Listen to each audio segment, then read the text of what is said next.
നമസ്കാരം, ഞാൻ doctor Nishanth Thoppil, Vasthubharathi Vedic research അക്കാദമിയുടെ ഫൗണ്ടറാണ്. ഇന്ന് നമ്മൾ പറയാൻ പോകുന്നത് ഗ്രഹങ്ങളും അവയുടെ സ്വാധീനവും. നമ്മുടെ മനുഷ്യൻ്റെ ജീവിതത്തിൽ ഓരോ ഗ്രഹങ്ങളും സ്വാധീനിക്കുന്നുണ്ട്. ഇപ്പോൾ വേലിയേറ്റവും വേലിയിറക്കവും ഉണ്ടാവുന്നത് ചന്ദ്രൻ്റെ സാമീപ്യം കൊണ്ടാണ്. ഇത് നമ്മൾക്കെല്ലാം പ്രത്യക്ഷത്തിൽ കാണാവുന്നതാണ്. അപ്പോൾ അതുപോലെ തന്നെ നമ്മൾ ഉച്ചക്കൊക്കെ കൈമുറിഞ്ഞു കഴിഞ്ഞാൽ ഒരുപാട് രക്തപ്രവാഹം ഉണ്ടാവും. അതായത് ഓരോ ഗ്രഹങ്ങളും ഭൂമിയിലുള്ള ഓരോ ചലനങ്ങളും എല്ലാം തമ്മിൽ ബന്ധപ്പെട്ടിട്ടുണ്ട്. നമ്മൾക്കൊന്ന് നോക്കാം. ആദ്യം തന്നെ ചന്ദ്രനിൽ തന്നെ നമുക്ക് തുടങ്ങാം. ചന്ദ്രമാ മനസ്സോച്ഛായത.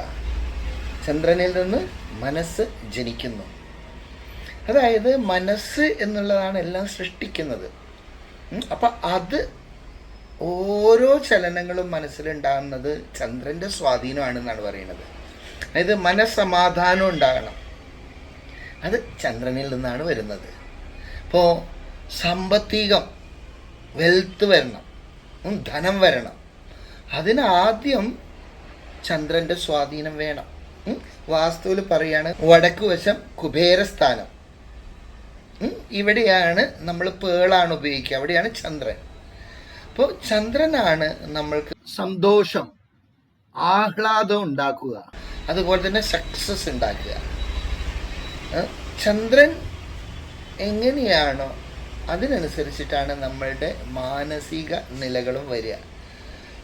നമ്മളുടെ മനസ്സിലുണ്ടാകുന്ന ഉത്കൃഷ്ടമായ ചിന്തകളാണ് വലിയ വലിയ കാര്യങ്ങൾ സൃഷ്ടിക്കാൻ നമ്മളെ പ്രാപ്തനാക്കുന്നത്. ചന്ദ്രൻ്റെ സ്വാധീനം നമ്മളിൽ കൂടാനായി, അല്ലെങ്കിൽ മാനസികമായി സന്തുലിതാവസ്ഥ വരാനായി ഏറ്റവും നല്ല ഒരു ഉപാധിയാണ് മെഡിറ്റേഷൻ. ഇതുപോലെ തന്നെ പേള് ധരിക്കുന്നതും സമാധാനം ഉണ്ടാക്കും. എല്ലാവർക്കും പേള് ധരിക്കണമെന്നില്ല കേട്ടോ. ഇപ്പോൾ പറഞ്ഞു വരുന്നത് മനസ്സിൻ്റെ സമാധാനത്തിനായി പേള് ധരിക്കുന്നത് നല്ലതാണ്. പിന്നെ സമ്പത്ത്, സമൃദ്ധി, ഇതെല്ലാത്തിനും ആകർഷിക്കുന്ന ചന്ദ്രൻ്റെ സ്വാധീനം വരുന്ന നിറമാണ് വെള്ള. വെള്ള കളറുള്ളത് നമ്മളെ വളരെയധികം ചന്ദ്രൻ്റെ സ്വാധീനം ഉണ്ടാക്കും. നമ്മളുടെ മനസ്സ് സ്വസ്ഥമാകും, ഒരുപാട് സമ്പത്തും സമൃദ്ധിയും വരും. Thank you. നമസ്തേ.